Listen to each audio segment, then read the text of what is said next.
Imagine a factory, right? And this factory just physically sets $31 million dollars on fire every single day, weekends and holidays Oh, included. wow. Every day. Every single day. You walk past this factory, you see the smoke billowing out, and then you look at the front door and you see like the most prominent investors in the world just lining up around the block, completely desperate to hand the managers more matches. I mean, it genuinely sounds absurd when you put it like that.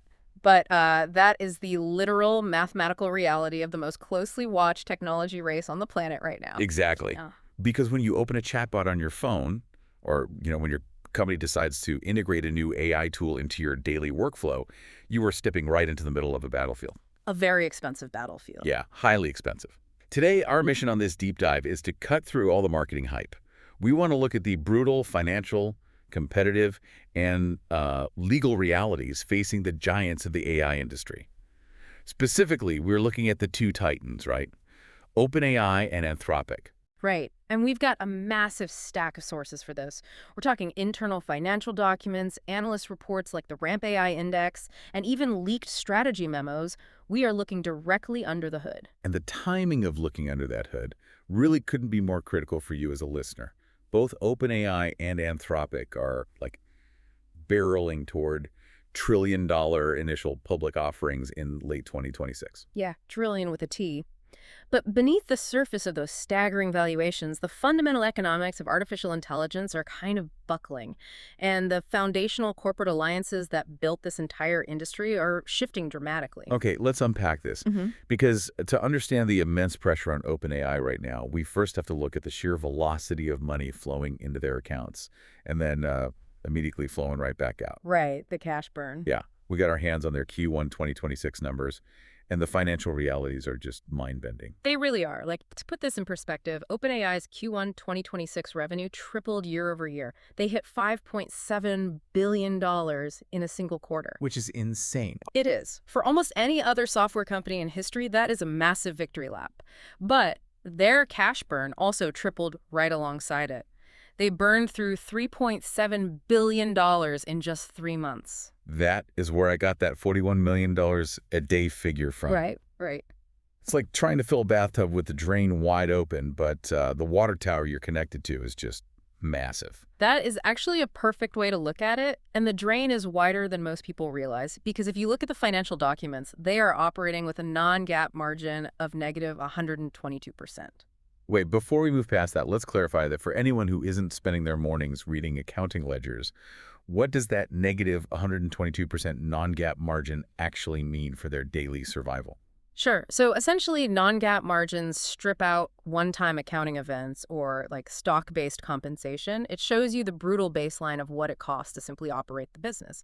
And what it shows here is that for every single dollar OpenAI earns from a subscription or an API call, they lose an additional $1.22 just providing that service. Oh, wow. So they're literally losing money on every single transaction. Exactly. When you factor in all their overhead, salaries, and infrastructure, it resulted in a devastating operating loss of $9.3 billion for the quarter. And a huge chunk of that is just raw computing power, right? Yeah. Like the servers and the energy required just to keep the lights on and the models thinking. Yeah, the compute costs are staggering. To ensure they have the processing power to stay at the cutting edge, our sources show they have secured $665 billion with a B in compute commitments through the year 2030. Wait, $665 billion? Yes, they are locking down data centers and silicon years in advance. I hear that, but, I keep looking at the other side of their balance sheet, and I'm struggling to see why this is a panic moment. I mean, they just closed a $122 billion funding round.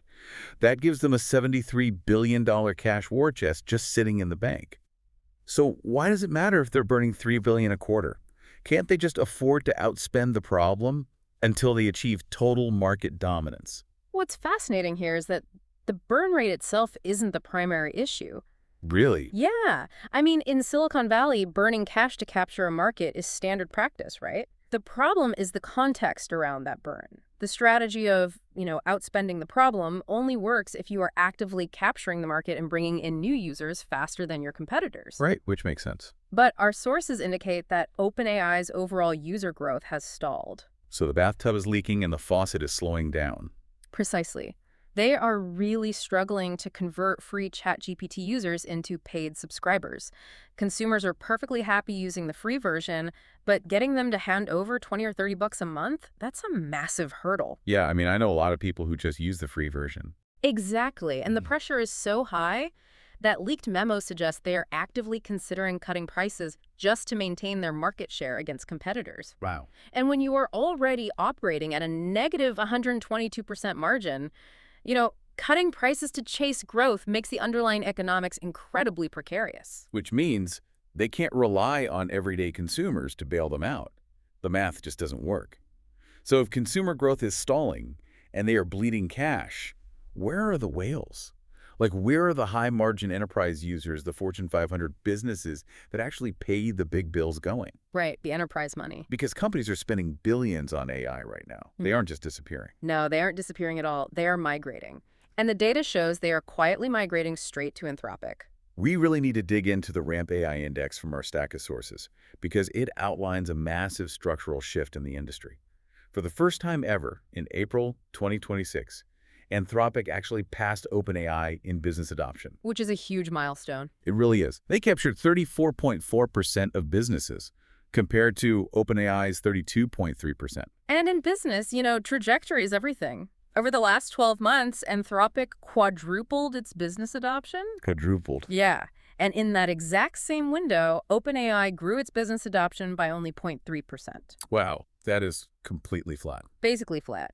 Financially, Anthropic's revenue run rate hit $47 billion in May. Wait, let's define run rate real quick for our listeners who might not be familiar with the term. Sure. So a revenue run rate is basically taking their current monthly revenue and multiplying it by 12, right?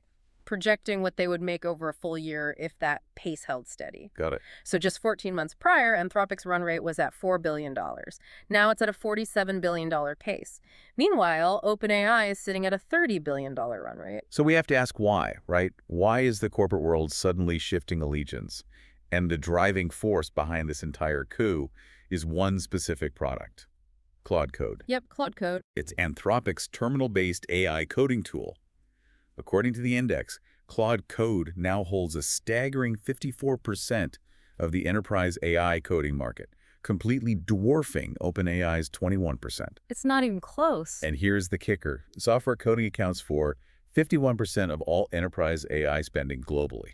Which perfectly explains Anthropic's explosive revenue growth. I mean, while ChatGPT remains the ultimate consumer brand, my parents know what ChatGPT is, your parents know what it is, Anthropic is quietly winning the B2B plumbing. The plumbing, I like that. Yeah, they aren't trying to be your virtual assistant. They are becoming the core infrastructure that software engineers rely on every single day to build other software. And as anyone who works in tech knows, enterprise software is incredibly sticky. Like, if you have an entire engineering team that has built their daily workflow around Claude Code, they've integrated it into their testing pipelines, their code reviews, their automated deployments. Yeah. They aren't just going to switch back to OpenAI because of a flashy marketing campaign. No, absolutely not. It's way too expensive and time-consuming to rip that plumbing out. Honestly, if your company's IT department suddenly forces you to switch from one AI interface to another next month, this exact corporate turf war is the reason why. It creates a massive moat for Anthropic, and this leads to a stark financial divergence between the two companies. Because Anthropic is capturing these high-value coding contracts, they are actually projecting that they will reach a profitable quarter soon. Profitable soon.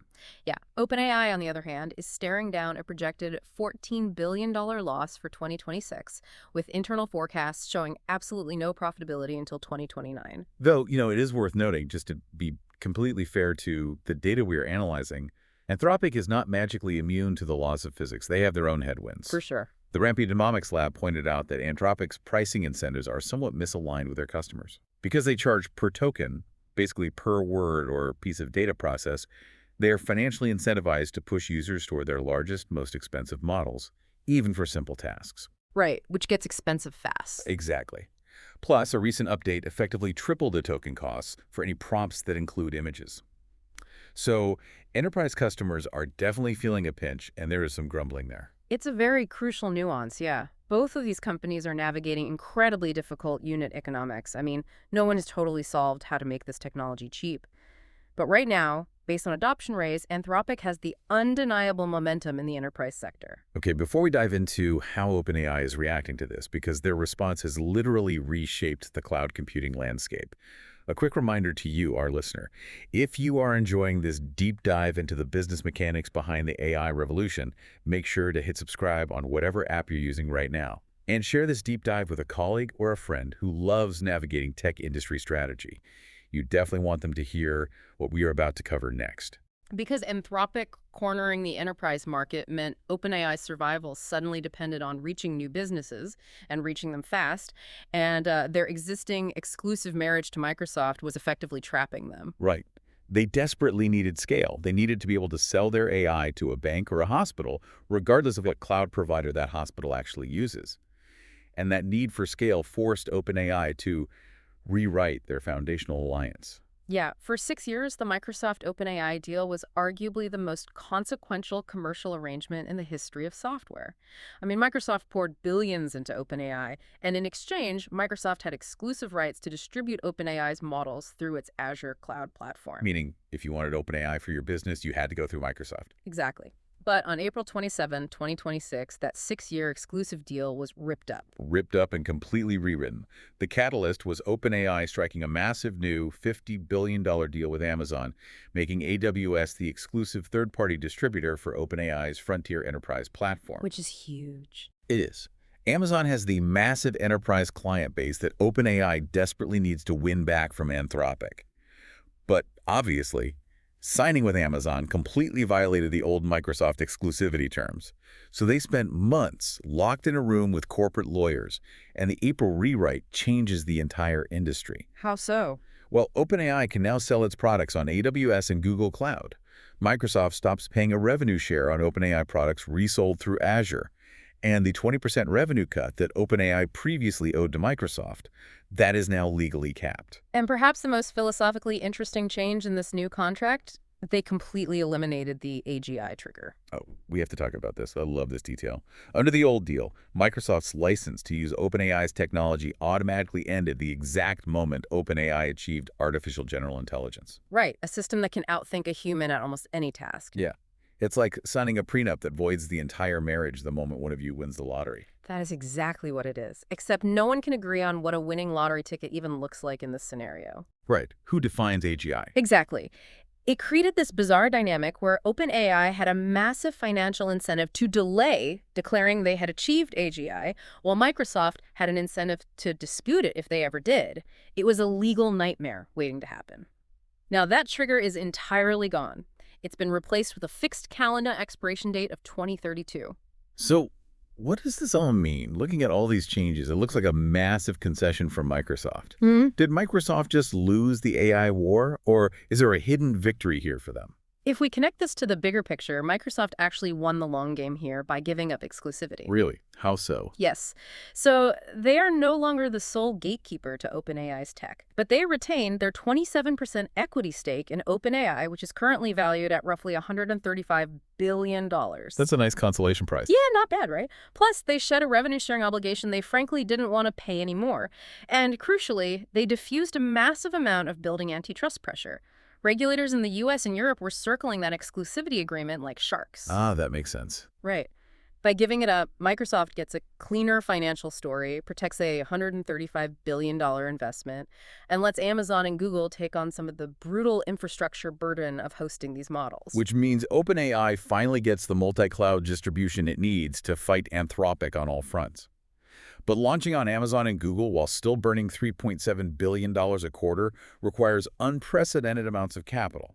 Which brings us to the culmination of everything we've talked about so far. The IPO. Yes. To fund this war, OpenAI filed a confidential S-1 on June 8, 2026 to go public. They are targeting a $1 trillion valuation. But in their desperate rush to secure that IPO and outpace Anthropic's growth, OpenAI has left themselves entirely exposed to one of the most highly sophisticated legal ambushes we have ever seen in the tech sector. Here's where it gets really interesting. We have to talk about Martin Stevens and his 6-point legal horizon strategy. Right. So Martin Stevens is a power user, an author, and an independent researcher. And for the last 2 years, he has been meticulously documenting severe algorithmic harms and what he calls escalation loops within OpenAI's models. Wait, for the non-engineers listening to this, what does an escalation loop actually look like if I'm using the software? Think of it as a structural safety flaw where the model gets stuck in a self-reinforcing cycle.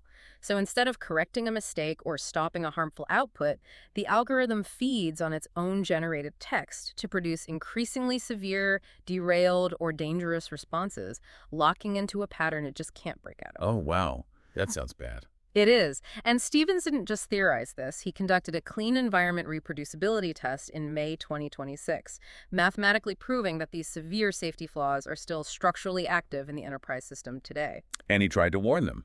According to his leaked memos, he sent certified letters, he published books outlining the flaws, he preserved thousands of data logs, and OpenAI effectively ignored him. Just ignored him. Yeah, they just kept sending him automated boilerplate customer service responses. But by filing that S1 document to go public, OpenAI triggered a massive legal vulnerability. To go public, a company legally must disclose all material risks to their underwriters, the big banks like Morgan Stanley, who actually price the IPO and sell it to institutional investors. Right. If a company hides a known risk and that risk later crashes the stock, that is textbook securities fraud. And Stevens knows the law. He knows that if he launches a massive documented lawsuit proving structural safety failures right before the IPO, it could spook those underwriters, tank the trillion-dollar valuation, or even cause the SEC to halt the offering entirely. So he is weaponizing the timing of the S1. He initiated what his team's internal memos call a tactical silence protocol. Hmm. He has gone completely dark to the public and the media. No interviews, no tweets, no deep dives. Total silence. Total silence. And at the exact same time, he is quietly interviewing elite national tech litigators to take over his case, and he's even initiated outreach to Aaron Brockovich's team. He is holding on to a 7 to 10-day demand letter. If OpenAI doesn't formally sign a binding agreement to enact structural safety reforms to their core algorithms, he drops his entire evidentiary archive and files the lawsuit right as the IPO is being priced on Wall Street. It's brilliant. I'm fascinated by this strategy, but I have a question. Yeah. How does not talking give him leverage? I mean, is he really trying to sink a trillion-dollar company by just going silent? He absolutely is, because he is creating an information vacuum right when OpenAI's crisis management teams need data the most. Think about how corporate PR works, right? Okay. When a plaintiff goes on a media tour, corporate defense lawyers watch every single interview. They learn the plaintiff's exact arguments, they gauge their emotional state, they find inconsistencies, and they build counter-narratives to box them in before a trial even starts.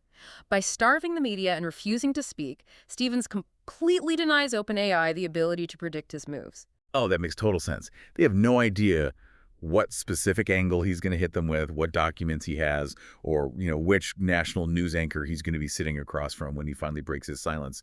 They are flying blind. Precisely. Before an IPO, there is something called the SEC quiet period.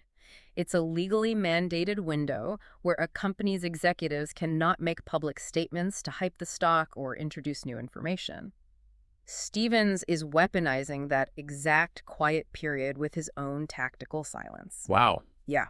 In the financial markets, bad news can be priced in. Underwriters can calculate the mathematical cost of a known lawsuit, but uncertainty cannot be priced in. Wall Street hates uncertainty more than anything. They really do. So Stevens is forcing OpenAI's executives to make an impossible choice. Fundamentally alter the design of your trillion-dollar product to meet his safety demands, or face a massive, undeclared, unpredictable risk that could destroy your public offering at the 11th hour. It is corporate chess played at the highest possible stakes. And, it brings us right back to you, the listener, because when you open a chatbot today to summarize a PDF or write a quick line of Python code, you are just using a neutral software tool. No, not at all. You are stepping right into the middle of a trillion-dollar battlefield. It is a landscape governed by staggering cash burn rates, ruthless enterprise land grabs for the developers of the world, shifting corporate alliances between tech giants, and high-stakes legal ambushes that could literally rewrite the safety standards of the internet. It's an incredibly fragile ecosystem. And looking at all these sources together, it leaves us with a critical underlying question.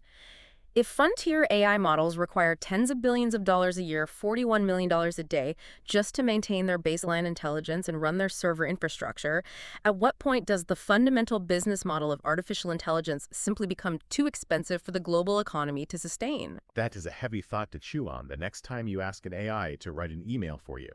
Thank you for joining us for this deep dive into the realities of the AI economy.